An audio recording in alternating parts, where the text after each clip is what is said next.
हे guys, welcome और welcome back to Bhavini vlog. So guys, आज एक न्यू व्लॉग है आपके लिए। और आज का व्लॉग मैंने मॉर्निंग से स्टार्ट नहीं करा क्योंकि घर में सब लोग बहुत ज़्यादा बिजी हो गए थे। आपको पता ही है, हमारे घर में सिस्टर्स आई हैं, तो उन लोगों ने ना सुबह से ही जो गर्मियों के कपड़े होते हैं और ठंडियों के कपड़े होते हैं उनको अलग अलग करना स्टार्ट कर दिया। और फिर एक बार जब बेड खुल जाता है तो आपको पता ही है पूरा दिन उसमें लग जाता है। जितने भी सारे गर्मियों वाले कपड़े थे वो सब बेड में फिर से रखे, और बाकी जो भी ठंडियों के कपड़े, स्वेटर वगैरह हमें थी ज़रूरत उसकी, तो वो सब बाहर निकाला। और इस वजह से पूरा दिन भर बिज़ी होने के कारण मैं व्लॉग शूट नहीं कर पाई आज पूरे दिन भर। लेकिन मैंने सोच लिया था कि डिनर के बाद जब मैं अपनी पढ़ाई करने बैठूंगी तो मैं व्लॉग शूट कर लूँगी, क्योंकि जब मैंने कल का व्लॉग बनाया था तब मैंने उसमें आपको बोला था कि उत्तराखंड पुलिस कांस्टेबल की तैयारी के लिए जितने भी इम्पोर्टेंट बुक्स हैं वो मैं आज के व्लॉग में बताने वाली हूँ, और क्या क्या किस किस तरीके से मैं पढ़ रही हूँ वो भी आपको मैं बताऊँगी। तो अभी फ़िलहाल इस वक्त तो मैं अपनी BS1 लाइनर से जिला सीरीज़ की नोट्स बनाने के लिए अपनी बुक को सही कर रही हूँ, क्योंकि इसके जितने भी पेज थे वो सारे निकल गए थे। और जब मैं शाम को ट्यूशन पढ़ाने के लिए गई तब मैंने रूम पे ही ये बुक्स रख दी, ऐसे ही खुले रख दी, डोर बंद भी नहीं करा था मैंने। इसलिए परी और सोमो आए और उन्होंने सारे पेजेस जितने भी इसके निकले होते सब बिखरा दिए। और अब मैं पेज नंबर वाइज इनको साथ में लगा रही हूँ ताकि मैं देखूँ कि कहाँ कहाँ पे कौन कौन सा ज़िला है। फाइनली हो गया है मेरा काम, और अब स्टार्ट करूँगी मैं अपना। कुछ थोड़ी बहुत अभी एक दो टॉपिक हैं देहरादून जिला सीरीज़ के, वो रह गए हैं, वो भी कंप्लीट हो ही जाएंगे आज। तो अभी 9 बज रहे हैं और हम लोगों ने डिनर कर लिया है। डिनर के बाद ही यहाँ पर आई हूँ मैं पढ़ने के लिए, और देखते हैं अभी मैं कितनी देर तक पढ़ती हूँ। आई होप वही लोग इस वीडियो को देख रहे होंगे जिन लोगों ने पुलिस कांस्टेबल की तैयारी के लिए इस बार अपना मन बनाया होगा कि जब फॉर्म आएंगे तब हम लोग फॉर्म भरेंगे और अपनी फ़िज़िकल के साथ साथ रिटर्न की तैयारी भी पहले से ही स्टार्ट रखेंगे। ठीक है, तो चलो अब बात करते हैं। जब पिछली बार पुलिस कांस्टेबल की भर्ती आई थी, आई थिंक 2021 में वो फॉर्म आए थे, फिर उसका अगले साल पिछले साल आपका फिज़िकल और रिटर्न दोनों हो गया था। अभी फ़िलहाल उसकी ट्रेनिंग चल रही है जिन भी लोगों का सिलेक्शन हुआ था। तो उसमें क्या रहा था मेरा स्कोर, और कौन सी ऐसी वजह थी जिस वजह से मेरा नहीं हो पाया था उसमें, तो वो भी इसमें हम डिस्कस कर लेते हैं। तो देखो, पुलिस कांस्टेबल में सबसे पहले होता है फिज़िकल। फिज़िकल में कुछ इवेंट रखे जाते हैं, जैसे कि आपकी रनिंग रखी जाती है, और आपका स्किपिंग रखी जाती है, लॉन्ग जंप होता है और बॉल थ्रो होता है। ठीक है, रनिंग दो टाइप वाली होती है। एक तो वो वाली रनिंग होती है जिसमें छू के आना होता है, और एक होती है बिल्कुल सीधे सीधे एक रेस मारनी होती है और रनिंग कंप्लीट हो जाती है। तो इसको तो सभी लोग कर लेते हैं, रनिंग हो गया, और स्कीपिंग रस्सी कूद तो सारी लड़कियां कर ही लेती हैं और रनिंग हो जाती है। लेकिन दो इवेंट ऐसे होते हैं जिसमें जो है नंबर कम आने के चांसेस होते हैं जो लोग स्पोर्ट्स से बिलोंग नहीं करते। जैसे कि मैं हूँ ना, मैंने स्पोर्ट्स में कभी पार्टिसिपेट नहीं किया है अपने स्कूल टाइम से ही, और जो ये पुलिस की भर्ती आई थी उसमें मेरा फर्स्ट टाइम ऐसा था कि मैं कभी कुछ ऐसे इवेंट में पार्टिसिपेट कर रही हूँ। तो लॉन्ग जंप और बॉल थ्रो, देखो अगर आप लोग क्रिकेट खेल दो या फिर आपका है उसमें, तो आपकी जो बॉल थ्रो है वो बहुत अच्छी जाएगी। 16 से 32 मीटर होता है आई थिंक उसका। तो मेरी तो बिल्कुल 16 ही पार हुई थी, तो इसलिए मेरे उसमें 20 में से 10 मार्क्स मिले थे। हर इवेंट के 20 मार्क्स होते हैं, लेकिन मेरी जो बॉल थ्रो थी उसमें मुझे सिर्फ 10 मार्क्स मिले, तो इसका मतलब यहाँ से मेरे 10 मार्क्स कम हो गए। फिर बारी आई लॉन्ग जंप की। तो लॉन्ग जंप में क्या हुआ, लॉन्ग जंप का उसमें एक्सीलेंट था, 13 पे था। हाँ, 13 फीट उसमें कूदना था, जिसमें हमारे 20 में से 20 मार्क्स मिलते। लेकिन मेरी जो लॉन्ग जंप है वो भी बिल्कुल बेकार है। मतलब मैंने 8 पार किया था और 9 पे मैं टच हुई थी, लेकिन उसमें टच भी नहीं करना था। अगर उसमें ऐसा होता कि 9 फीट टच करके आपको मार्क्स मिल सकते हैं तो मुझे मार्क्स मिल सकते थे, लेकिन 9 फीट को टच नहीं बल्कि उससे पार जाना था। तो इसलिए मुझे 8 फीट वाले मार्क्स ही मिले, और जो कि थे 10। इसमें भी मुझे 10 मिले, तो यहाँ से भी मेरे 20 में से 10 मार्क्स जो थे ना वो हट गए। तो बॉल थ्रो और लॉन्ग जंप दोनों में से मेरे 10-10 मार्क्स हट गए। तो अब 100 मार्क्स का ये टोटल इवेंट होता है, तो इसमें मेरे टोटल 80 मार्क्स आए, क्योंकि बाकी सब में मेरा एक्सीलेंट था। स्कीपिंग जो रस्सी कूद होती है और जो रनिंग होती है, दो टाइप की, तो उसमें मेरा एक्सीलेंट था, इसलिए 100 में से 80 मार्क्स मेरे फिज़िकल में रहे। ठीक है, ये तो हो गया मेरा फिज़िकल का। फिर उसके बाद जब हमारे रिटर्न की बारी आई, रिटर्न का जब मैं तैयारी कर रही थी, तो मतलब पुलिस कांस्टेबल का एग्ज़ाम मेरी लाइफ का सबसे पहला ऐसा एग्ज़ाम था, मतलब जो गवर्नमेंट जॉब के लिए कोई देता है। ठीक है, तो उस वक्त मैंने बिल्कुल अपनी तैयारी स्टार्ट ही करी थी, मतलब मुझे पता तक नहीं था कि कौन सी बुक पढ़नी होती है, उत्तराखंड के बारे में किस बुक में लिखा जाता है वो तक नहीं। मैंने मतलब उत्तराखंड के बारे में बस इतना पता था मुझे कि हाँ, एक उत्तराखंड की परीक्षावाणी बुक होती है, क्योंकि मेरा भाई भी पढ़ता था और हमारे घर में पहले से भी एक जो पुरानी वाली उत्तराखंड की परीक्षावाणी होती है ना, तो वो मेरे घर में थी।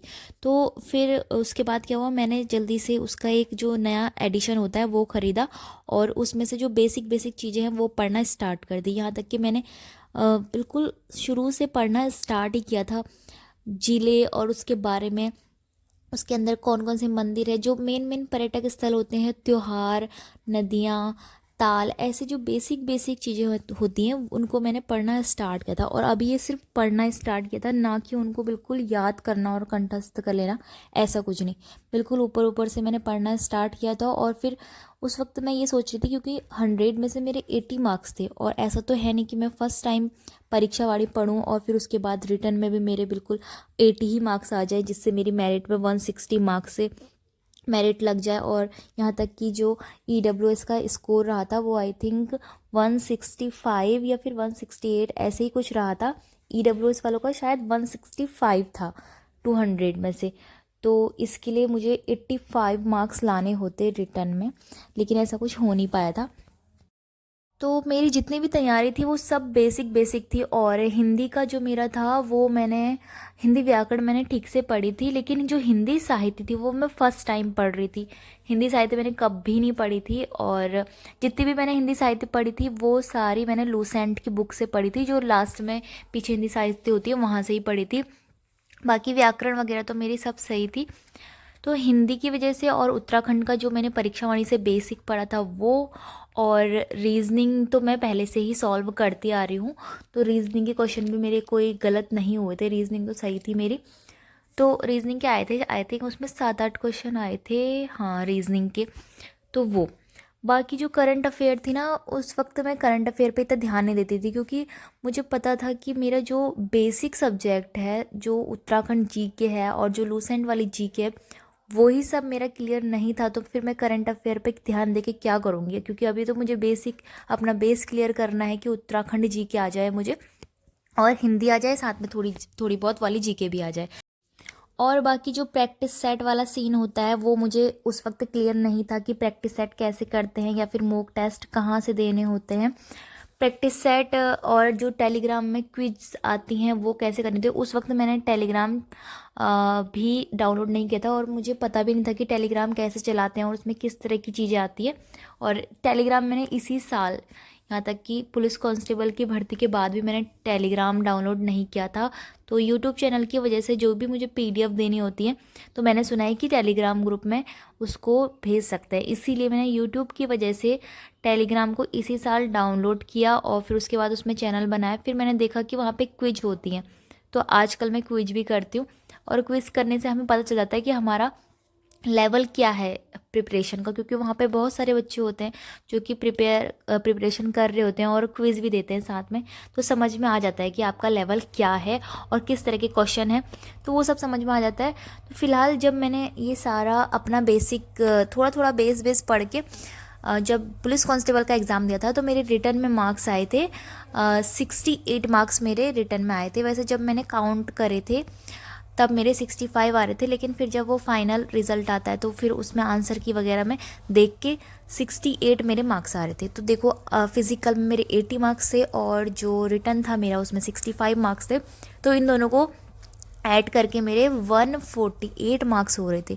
200 में से 148 मार्क्स तो बहुत ज़्यादा कम थे मेरिट में आने के लिए। तो मैंने रिज़ल्ट आने से पहले ही सोच लिया था कि नहीं है इसका, तो क्योंकि 159 भी होते तब भी मैं एक बात के लिए मान सकती थी, क्योंकि 150 प्लस होते तो मैं सोच सकती थी कि हाँ मेरिट गिर सकती है। लेकिन पुलिस कांस्टेबल का जो एग्ज़ाम होता है ना, उसका पेपर बहुत लो होता है, और जो तैयारी कर रहे हैं उनको पता है कि वो लो लेवल का एग्ज़ाम होता है, ठीक है। लेकिन जो स्टार्टिंग में देख रहे हैं तो उनके लिए तो वो हाईएस्ट रहेगा, इसलिए उसमें मेरे 68 मार्क्स आए थे। तो इस वजह से मेरे 200 में से 148 मार्क्स हो गए थे। फिर जब उसकी EWS वाली मेरिट लिस्ट थी उसमें 165 पे, आई थिंक, हाँ 165 या 168 में, मुझे कन्फ्यूज़न हो रहा है। तो इन दोनों में से ही जो है फाइनल मेरिट उसमें लगी थी। तो ये था मेरा पुलिस कांस्टेबल का पूरा रिज़ल्ट का, जो फिज़िकल और रिटन दोनों के हैं। और इस बात को मैं बहुत सारे व्लॉग्स में बोल चुकी हूँ, क्योंकि जब पुलिस कांस्टेबल का रिज़ल्ट आया था, इवन रिज़ल्ट आने से पहले भी और रिज़ल्ट आने के बाद भी बहुत सारे व्लॉग्स में मेरे कमेंट आते थे कि आपका पुलिस कांस्टेबल में क्यों नहीं हुआ, क्यों नहीं हुआ, और कितने मार्क्स आए, कैसा रहा, कैसा नहीं रहा। तो वो सारी चीज़ें मैं बहुत सारे व्लॉग में बोल चुकी हूँ, फिर भी कमेंट आता है। तो शायद उन लोगों ने व्लॉग नहीं देखा होगा, इसलिए ऐसा पूछते हैं। तो इस व्लॉग में भी मैंने एक बार फिर से क्लियर कर दिया है। और फिर उसके बाद जब अपना यूट्यूब चैनल पे मैंने थोड़ा ध्यान दिया, तो उसके बाद साथ साथ मैंने फॉरेस्ट गार्ड, कनिष्ठ सहायक, इन सब के भी एग्ज़ाम दिए। लेकिन उस वक्त ही ऐसा था कि बेसिक तैयारी हो रही थी, अभी मुझे अपने उत्तराखंड जीके का बेस बनाना था। तो इस वजह से अभी मेरे को समझने में ही टाइम लग गया कि कौन सी बुक पढ़नी है, कौन सी नहीं पढ़नी है, और किस तरह से बच्चे तैयारी करते हैं, कोचिंग जाते हैं, ये वो। कोचिंग तो खैर मैंने आज तक ली नहीं है, और मेरे आसपास इतने पास में कोई अच्छी कोचिंग नहीं है, दूर है बहुत ज़्यादा, इसलिए मैंने नहीं ली है। हो सकता है भविष्य में मैं कभी जाऊँ, लेकिन अभी अभी ऐसा लगता है कि जितना भी पढ़ना है कोचिंग में भी सब टीचर्स बुक से ही पढ़ाते हैं, जो भी बुक्स का कंटेंट होता है वही बताते हैं। तो इसलिए कोचिंग पढ़ने से भी फ़ायदा नहीं है। अगर टाइम है तो घर ही पे निकालना है, कोचिंग में आने जाने में वक्त बर्बाद हो जाता है। तो चलो, ये तो थी मेरी बात सारी पुलिस कांस्टेबल वाली। तो अब बात रही कि न्यू फॉर्म कब आएंगे। न्यू फॉर्म आने का अभी इसमें कोई भी ऐसा नहीं है, अभी सिर्फ वो प्रस्ताव भेजा गया है जो मैंने मेन चैनल पे आपको बताया था कि एज में उसकी बढ़ोतरी हुई है, 20 एज हुई है, 28 उसकी एज हुई है। लेकिन उसमें कुछ क्लियर नहीं है कि कितनी जनरल वालों की कितनी बढ़ेगी, किसकी कितनी बढ़ेगी, ऐसा कुछ उसमें क्लियर नहीं है। जिसमें कमेंट में आप पूछ भी रहे थे कि किसकी कितनी एज होने वाली है, तो ऐसा कुछ क्लियर ही नहीं है, तो मैं भी क्या ही बता सकती हूँ उसमें। और UKPSC ने अभी तक पुलिस कांस्टेबल की भर्ती के बारे में ऐसा कुछ कहा नहीं है कि आएगी ही आएगी। लेकिन यह है कि अभी चुनाव आने वाले हैं, तो इसलिए अंदाज़ा लगा रही हूँ कि मे भी आ सकती है।